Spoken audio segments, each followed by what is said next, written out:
Bismillahirrahmanirrahim. Assalamualaikum warahmatullahi wabarakatuh. Salam sejahtera. Semoga kita senantiasa dalam keadaan sehat, baik itu sehat jasmani maupun rohani. Baik, pada kesempatan ini saya alhamdulillah berkesempatan untuk memegang pelajaran ekonomi. Nah, pada kesempatan ini kita akan membahas tentang siklus akuntansi perusahaan dagang, atau bisa dilihat di dalam daftar isi oleh Bapak Ibu. Yang akan kita bahas pada kesempatan ini yaitu karakteristik perusahaan dagang dan transaksi perusahaan dagang. Nah, namun sebelum ke pembahasan, maka timbul pertanyaan seperti berikut. Pertama, apakah yang dimaksud dengan perusahaan dagang? Apakah perbedaannya dengan perusahaan jasa? Dapatkah Anda menuliskan karakteristik dari perusahaan dagang? Nah, mari kita bahas di slide selanjutnya. Nah, pengertian perusahaan dagang. Perusahaan dagang dapat dipahami sebagai suatu perusahaan yang kegiatan utamanya melakukan jual beli barang dengan tanpa mengolah atau mengubah bentuk dan fungsi dari barang tersebut. Artinya, yang menjadi inti bisnis ini adalah barang yang diperjualbelikan. Nah, barang di sini yaitu bentuk barang yang siap dijual, bukan barang mentah atau barang yang setengah mentah.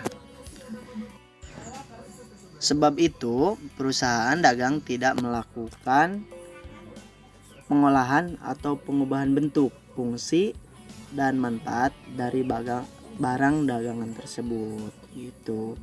Jadi intinya barang itu barang yang siap jadi. Lantas dari siapa atau dari mana perusahaan dagang membeli barang yang diperdagangkannya? Perusahaan dagang mendapatkan barang yang diperjualbelikannya yaitu dari perusahaan manufaktur. Perusahaan manufaktur ini kegiatan utamanya melakukan proses produksi barang. Artinya perusahaan tersebut mengolah bahan baku menjadi suatu barang jadi yang siap jual. Meski masing-masing berdiri sendiri, namun perusahaan dagang memiliki keterkaitan dengan perusahaan manufaktur. Bahkan bisa dikatakan bahwa perusahaan dagang merupakan kepanjang tanganan perusahaan manufaktur untuk memasarkan barangnya dan menjangkau pasar. Lantas apa bedanya perusahaan dagangan dengan perusahaan jasa? Secara prinsip pada dasarnya yang membedakan perusahaan dagang dengan perusahaan jasa yaitu terletak pada produk yang ditawarkan. Pada perusahaan dagang, produk yang ditawarkan dan dijual dalam bentuk barang.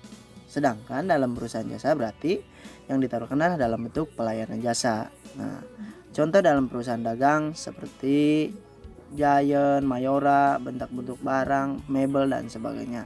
Sedangkan perusahaan jasa yaitu dalam pelayanan jasa seperti perusahaan rumah sakit atau jasa cukur dan sebagainya. Kegiatan usaha yang dilakukan kurang lebih sama yakni dalam penjualan. Meskipun demikian terdapat beberapa karakteristik yang membedakan keduanya, yaitu yang pertama sifat produk yang dijual.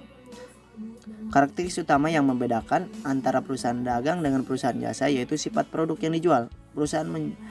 Perusahaan menjual produk berwujud yang disebut dengan barang dagangan. Sebab itu barang dagangan yang dijual di dalam perusahaan dagang dapat dilihat dan disentuh bentuknya, baik dalam bentuk padat, cair ataupun gas. Untuk menjaga kualitasnya, biasanya barang dagangan umumnya dipercantik dengan kemasan sehingga untuk menarik pelanggan. Selain itu, barang dagangan kemungkinan memiliki penurunan kualitas atau masa kadaluarsa.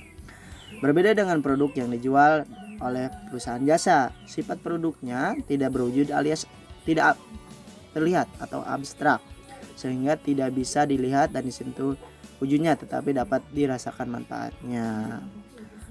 Gitu, seperti itu. Produk yang dijual oleh perusahaan jasa ini disebut juga dengan jasa pelayanan. Meski demikian, sebagian besar perusahaan jasa membutuhkan barang berwujud untuk mendukung kegiatan usahanya. Hanya saja barang-barang yang berwujud tersebut bukan produk utama yang dijual oleh perusahaan jasa.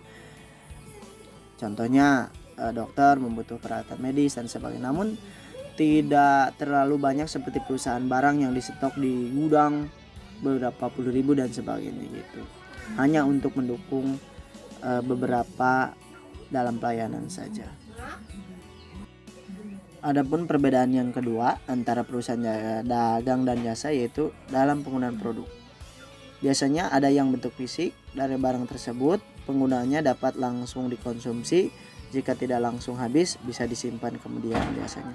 Jadi penggunaan produk yang dijual oleh perusahaan dagang ini dapat dipisahkan, di mana saat pembelian barang bisa langsung dikonsumsi atau disimpan lebih dulu untuk dikonsumsi kemudian di waktu yang berbeda.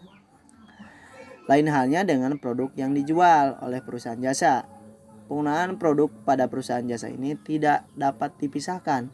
Artinya saat produk dibeli maka penggunaannya akan langsung habis. Misalnya dalam pelayanan jasa kedokteran biasanya alat suntik atau obat suntik biasanya juga kan langsung habis, tidak bisa disimpan kembali, hanya satu kali pakai. Sebab itu jasa yang dibeli oleh konsumen tidak dapat disimpan meski tidak berwujud, namun dapat dirasakan manfaatnya gitu. Perusahaan dagang dan perusahaan jasa memang memiliki kegiatan utama yang berbeda. Intinya perusahaan dagang yaitu hanya memasarkan dalam bentuk barang, bisa langsung dikirim ke konsumen atau langsung ke pasar-pasar. Nah, adapun dalam perusahaan jasa yaitu dalam bentuk pelayanan seperti tadi perusahaan rumah sakit, perusahaan salon. Namun dalam hal ini biasanya dalam pelayanan jasa itu dibutuhkan barang-barang, namun tidak banyak seperti perusahaan dagang, tidak di stok gitu. Nah, mungkin itu saja yang bisa saya sampaikan, kurang lebihnya mohon maaf. Karena mungkin keterbatasan waktu juga sehingga penjelasannya kurang menarik atau mungkin masih kurang dipahami. Terima kasih atas segala perhatian, mohon maaf atas segala kekurangan. Hadanallahu iyyakum ila shiratal mustaqim. Assalamualaikum warahmatullahi wabarakatuh.